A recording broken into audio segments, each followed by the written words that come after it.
bring in to talk about what's next. That's CNN counterterrorism analyst Phil Mudd, as we call him, and Jonathan Franks, the spokesperson for the Bring Our Families Home campaign. He worked to get Trevor Reed free. Gentlemen, great to see you. Phil, was this a good trade? I mean, obviously everybody's happy to get Brittany Griner home. Obviously that's a huge victory, but having to let this arms dealer who was convicted for selling weapons to terrorists who wanted to kill Americans in the past, was this a good trade?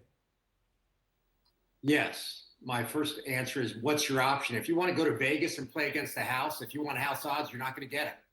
If we're going to go to the Russians and say we want an equal table, we want her back more than they want Victor Bout back, the Russians are going to say no. If you want to go to a Mercedes dealership and say, I want a new Mercedes for 20 grand, they're going to say no.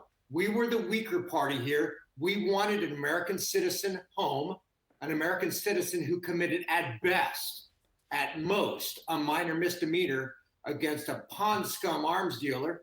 We didn't have an option here, Allison, and I think the answer is bring her home. I realize people want other American citizens home, but if you can get one home, bring her home. We didn't have any options here. We were the weaker player here, and they played us.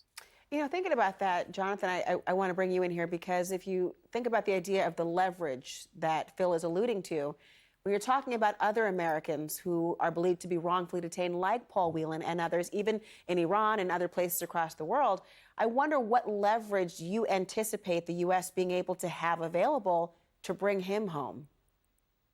Hey, and thanks for having me tonight. It's an important question. As much as I think Victor Bout was obviously the marquee, but there are still Russians in our custody that President Putin is very much interested in. So I'm hopeful that we can get on with trading for Mr. Whelan as soon as possible. Well, it's interesting. CNN got an exclusive interview with Paul Whelan today from the Russian jail, and he thinks that he is and has always been in a different category for some reason in Russia. So here's what he told us. They've always considered me to be at a higher level than other criminals of my sort. And for whatever reason, I'm treated differently than another individual here from a Western country that's also on a charge of espionage.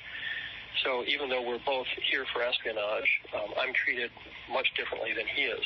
And my treatment is also much different than others held for espionage at other prisons. Phil, what do you think that's about?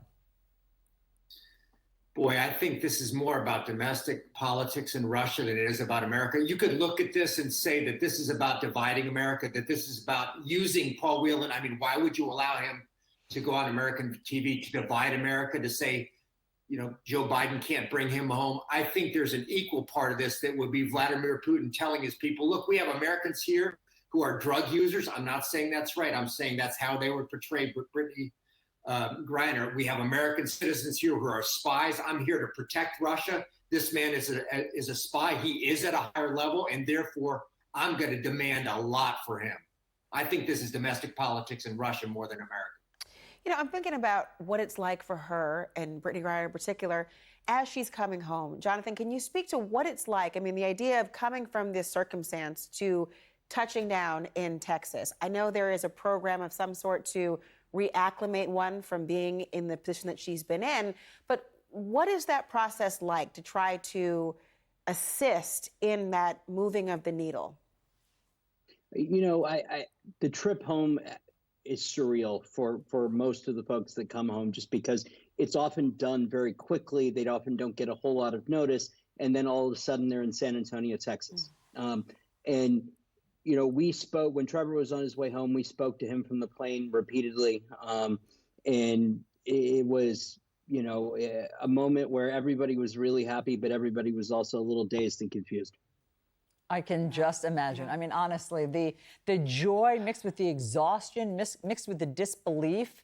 Obviously, it's going to take, I would imagine, a long time for her to reacclimate psychologically. Gentlemen, thank you very much for your expertise. Really great to talk to you tonight.